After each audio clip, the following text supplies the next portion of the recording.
कहते हैं कि केंद्र का जो रास्ता है वो उत्तर प्रदेश से होकर जाता है।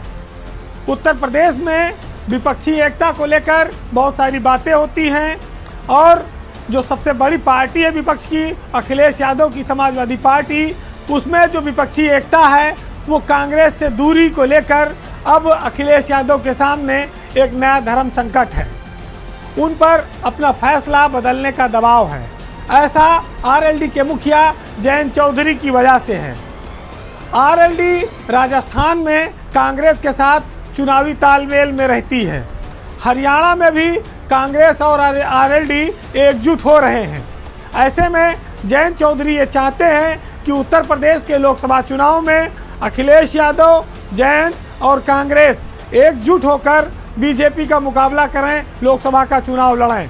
क्योंकि जयंत चौधरी को ये बात पता है कि मायावती उनके गठबंधन में नहीं आ सकती और कांग्रेस आसानी से उनके साथ आ सकती है। इसलिए वो इस बात को लेकर अखिलेश यादव पर लगातार दबाव डालते हैं कि कांग्रेस के साथ गठबंधन किया जाना चाहिए।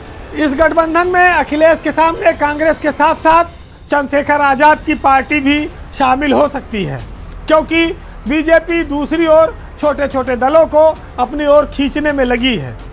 जयंत चाहते हैं कि ये तीनों पार्टियां एक साथ होकर चुनाव लड़ें, क्योंकि जो अभी एमएलसी का चुनाव हुआ उसमें जो छोटे दल थे वो ज़्यादातर बीजेपी की ओर चले गए, जिससे साफ है कि यूपी में जो विपक्षी एकता की बातें हैं वो खतरे में हैं।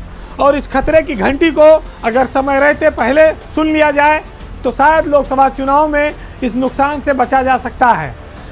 विधान परिषद के चुनाव में कांग्रेस ने ना तो सपा को वोट दिया और ना ही भाजपा के पाले में गई, उसने मतदान का बहिष्कार किया एक तरह से, जिसके बाद अखिलेश की नाराजगी भी थोड़ी कांग्रेस से बढ़ी है। दूसरी ओर अगर बीजेपी के बाद आप देखें तो उत्तर प्रदेश में अखिलेश यादव की पार्टी सबसे बड़ी पार्टी है।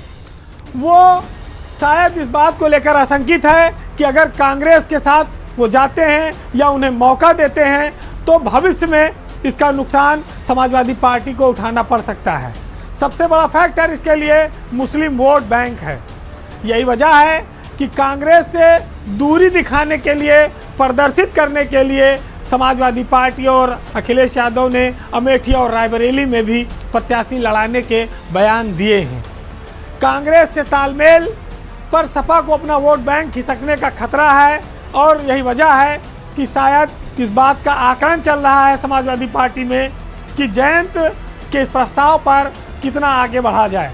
वैसे जो जयंत की उम्मीद और समीकरण है वो ये है कि अगर कांग्रेस उनके साथ आती है तो सपा, आरएलडी और कांग्रेस मिलकर पश्चिमी उत्तर प्रदेश में एक बड़ा गठबंधन बनेंगे और उसका फ़ायदा मिल सकता है। लेकिन सपा ये जानती है कि पूरे प्रदेश में एकाध जगहों को छोड़कर कांग्रेस के पास ना तो वैसा संगठन है, ना गांव-गांव ऐसी पहुंच है। ऐसे में बराबरी की स्थिति में चुनाव लड़ना जोखिम भरा होगा। ये जरूर है कि पश्चिमी उत्तर प्रदेश की जो 22 लोकसभा सीटें हैं उसमें मुस्लिम और जाट समुदाय का बड़ा अहम रोल है और यही वजह है कि कांग्रेस को अखिलेश के साथ दोस्ती करने के लिए जयंत चौधरी मनाने में लगे हैं। निकाय चुनाव का जो रिजल्ट आया उससे भी ये संकेत मिला कि मुस्लिम मतों का विभाजन हुआ, जिसका सीधा फायदा बीजेपी ने उठाया है। दूसरी ओर बीजेपी कुछ और फायदों में भी लगी है। उसने राजभर का वोट एमएलसी चुनाव में हासिल कर लिया। राजा भैया की पार्टी ने भी बीजेपी को समर्थन दिया। ऐसे में लोकसभा चुनाव से पहले वो कुछ और पार्टियों को अपने साथ कर लोगों को चौंकाने में लगी है। उसका लक्ष्य है 70 से ज़्यादा सीटें जीतने का। वो 80 की 80 भी सीटें जीतने की इच्छा रखती है। तो स्वाभाविक है कि अगर विपक्ष बिखरा रहा, एकजुट होकर चुनाव नहीं लड़ता है तो बीजेपी के लिए लक्ष्य पाना आसान होगा। तो ऐसे में अखिलेश यादव को लोकसभा में अपनी पार्टी की उपस्थिति बनाए रखने के लिए कुछ न कुछ नए समीकरण जोड़ने पड़ेंगे।